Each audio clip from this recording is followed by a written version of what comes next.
Live from our 7 Tasmania studios, your nightly news with Kim Miller begins now.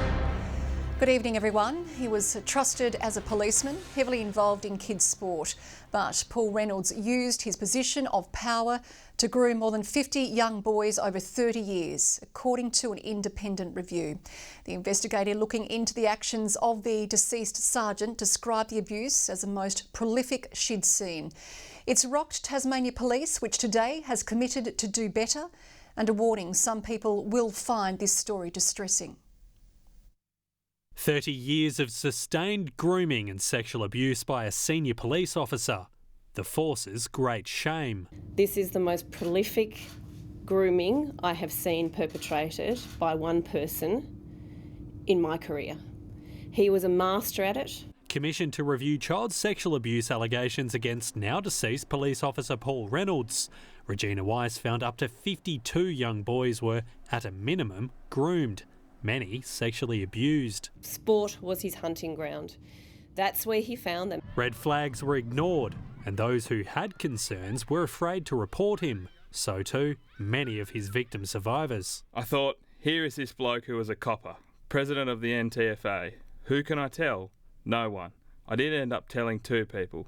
One didn't believe me and one who didn't want to know about it. Ms Weiss didn't find evidence that Reynolds had abused at Ashley Youth Detention Centre or was part of a pedophile ring, nor that he'd interfered with police matters. But she did find one incident where he used his perceived power, bargaining with one victim survivor that he could make a police report disappear in return for a sexual act. No evidence of that report remains. Ms Weiss formed the view it was fabricated. Reynolds was awarded a full police funeral by former Commissioner Darren Hine after his suicide in 2018, despite knowledge of the allegations. Several police officers recount betrayal and shame. I think the common theme was that strong sense of being let down. If I knew the truth, I wouldn't have gone to the funeral. I'm deeply sorry for the trauma and pain that every individual has experienced. And I want to acknowledge that I understand that some of the trauma continues today. In 2008, one report was made about Reynolds, but went no further due to a lack of evidence. Commissioner Donna Adams today revealed that report was hers. I want my staff to understand and to see the role modelling that it takes. You need to come forward. You need to report. And I'm proud of my integrity then, and I'm proud of my integrity now. A redress scheme's been recommended, as well as new support mechanisms for victim survivors and for police to form a closer relationship with sporting clubs and leagues to help them deal with child safety matters. Regina Weiss has also called for the Integrity Commission to be beefed up, lamenting its lack of powers compared to other states. If they had the powers that were akin to those, we might have seen a different situation. Police Minister Felix Eller said he'll work with the force on the recommendations. But according to the Greens, who first called for the report, it could have looked deeper into why the failings happened. So we know she had a problem with the complaints that the police undertook, but she didn't have the powers to find out why they happened. Josh Duggan, 7 Tasmania News. And if you or anyone you know needs help or this story caused distress, contact the Sexual Assault Support Service on 1800 697 877. Well, ongoing cold weather has damaged a popular pub in the Central Highlands as the records continue to fall in this week's Big Tassie Freeze. It's not a pleasant way to start a cold Thursday morning.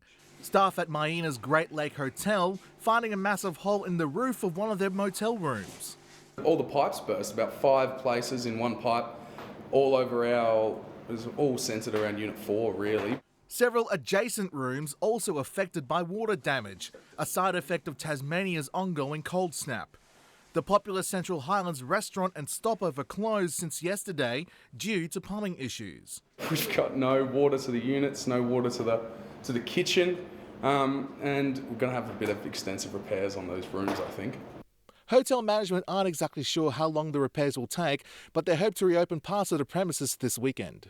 Meanwhile, a new July morning record was set just a few minutes down the road at Lyowini at minus 13.5 degrees.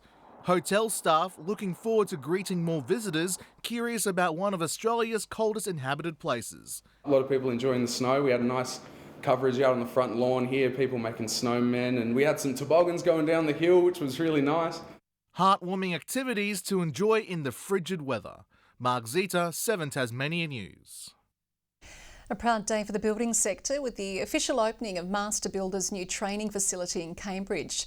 The purpose-built space will help train and upskill future tradies in the building and construction industry and hopes to boost the workforce from 23,000 in Tasmania to 40,000. This facility really is aimed at trying to get more tradies in, more apprentices in, to an environment which is fitting, where they feel comfortable. It's part of the state government's High Vis Army program. There are fears more jobs in Tasmania's health department are on the chopping block, with more than 700 positions labelled as underfunded. The Labor Party demanding transparency from the state government, saying more cuts will put Tasmanian lives at risk. In a department already painfully understaffed, there are fears more potential job cuts are on the horizon for our health system. There are 700 positions which are currently unfunded and set to be abolished from the health system right now. In right to information documents obtained by Labor, hundreds of jobs are listed as underfunded, which Labor says means they are at risk of being cut altogether. We need those jobs filled. They are clinical, critical roles that Tasmanians rely on. Unless the Minister fills those 700 positions and all the extra staffing that are needed, we are, in a dire situation. With questions continuing to be asked of the government on its Vacancy Control Committee, which decides which roles don't need filling in an effort to save on the budget. It is very frustrating that the government has been so dishonest about this. We have asked them to rule out job cuts in frontline services and they've refused to do that. The government criticising the opposition, claiming Labor has nothing to offer Tasmanians except relentless negativity and fear-mongering, and that the government is investing record levels into healthcare, and the Department of Health will continue to ensure it has the best workforce profile to meet demand. Lily Thompson, 7 Tasmania News. The chemical cyanide is believed to be behind a tragedy in the Victorian country town of Kyneton that forced 5 police officers to go to hospital as a precaution. A 27-year-old man died shortly after officers arrived on Tuesday afternoon. It's now suspected he deliberately swallowed cyanide during the arrest. Police Professional Standards Command is investigating. Not even a freezing Launceston morning could stop these runners participating in 7 consecutive marathons, raising money for the Brave Hearts Foundation. Queensland runner Brian Upton braving the fresh air for the 777 marathon. This is our 2nd year and we love them and they love us and we do it for an enormous cause. So this is a really gruelling challenge on the running calendar, so we attract people that want to really push themselves.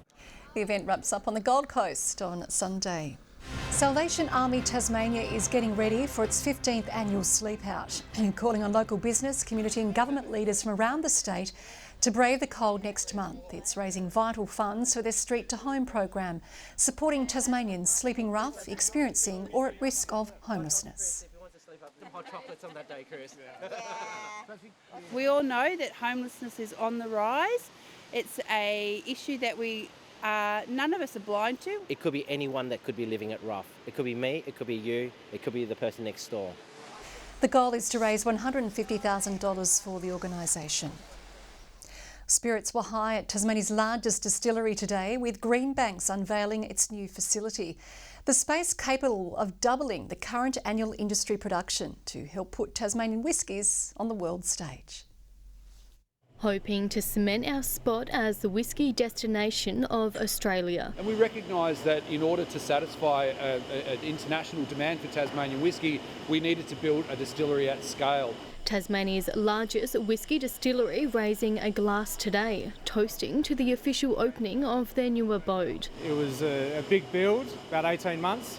It took us to build. Aiming to bring a new level of production to the island and follow in the footsteps of Japanese distillers. Japan, we understand, produces around 100 million litres of pure alcohol, whereas Tasmania is probably less than 1 million at the moment. But this shiny new facility will help whisky capacities flow, producing 3 million litres of pure alcohol. And this is the sort of scale that we know that you need to be able to, go overseas. They're also aiming to make the most of Tasmania's cool climate. It's our Tasmanian climate that really makes great whisky. So I think it's an underappreciated fact that the time that the whisky spends in the barrel is the time when it undergoes its most, radical transformation. The distillery will be a major consumer of Tasmanian grain, taking around 10% of the state's total annual production and stored in these silos behind me. Their whisky currently uses wheat, rye and malted barley and is set to benefit farmers across the state. A huge boost to Tasmanian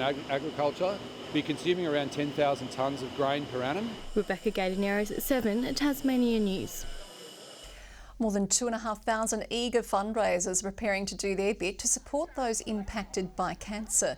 They would don pink, running or walking 5 kilometres to support Cancer Council Tasmania's biggest fun run event in Launceston. So this year we're aiming to raise over $130,000 in this campaign, which is a really fantastic target. And it touches everyone, obviously. There's so many people that have been affected by the disease of cancer. The event on September 8 will raise money for the charity's programs and services. Well, there's good news for Hobart renters, with the average price dropping by $10 a week in the past 3 months. For houses, the median price sits at $540 a week after hitting record highs last quarter. It follows a national trend and due to a slight increase in the vacancy rate.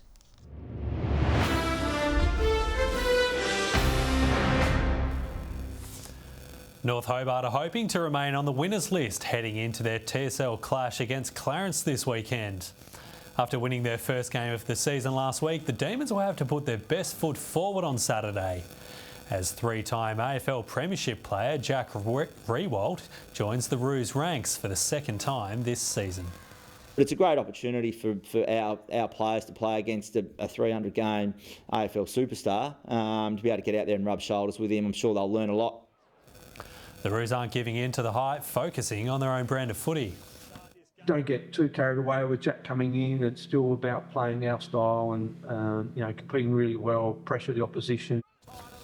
Meanwhile, the Tigers will take on Lauderdale, with both teams looking to cement their spot in the top 4. To netball, and the Tasmanian State League semi-finals are around the corner, with Cripps hosting Kingston in the open competition on Friday night. Got to make sure we execute on all of our centre passes and also any turnovers that we can achieve throughout the quarter as well. We just need to make sure we don't get too stressed out in the last quarter, because sometimes the pressure can get to teams. It'll be season over for the loser. The winner plays either the Hawks or the Cavaliers for a spot in the grand final. And that's all in sport. Kim? Okay, thank you very much there, Josh. Kaya will join us after the break with the weather forecast.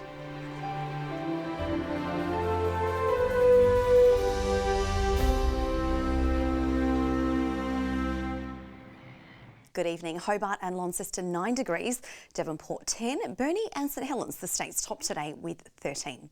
The island's friendly beaches 12, 11 the top for Maria Island, Smithton 10, 9 the maximum for Low Head, Strawn and Grove, Ouse and Lyweenie 8 the high. An impressive minus 13.5 recorded at Lyweenie just after 5 a.m. this morning. Today, low clouds surrounded Tasmania, extending over parts of the northwest and southwest.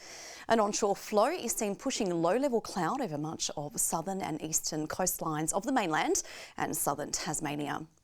Tomorrow, a ridge of high pressure will build over the state. It will bring clear skies and settled conditions to the majority of the north and the east.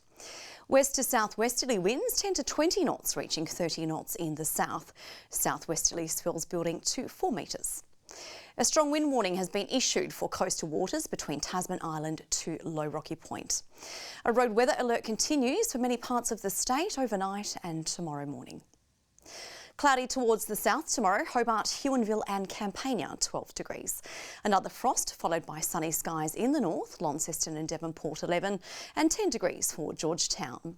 A frosty start also for Burnie 12, a shower or two likely in Strawn 11, a cool morning for Wynyard 13 there. Now it's St Helens' turn for an icy start tomorrow, 13. Mostly sunny in Swansea 13, also 12 and cloudy skies for Port Arthur. Frost, the word of the day, yet again as icy and foggy conditions continue right through until at least Monday. Saturday, sunny about the north, partly cloudy elsewhere with light showers about the southwest and far south. Sunday, fine at first with light showers developing about the northwest. Monday, isolated showers about the north and upper east. Cloud clearing in Adelaide tomorrow, 17, showery across Sydney, 18, partly cloudy for Canberra, 14 degrees. Taking a quick look now at current conditions, and the cold snap continues, Kim. It sure does. Thanks, Kaya. And that is all we have time for tonight. Good night, everyone.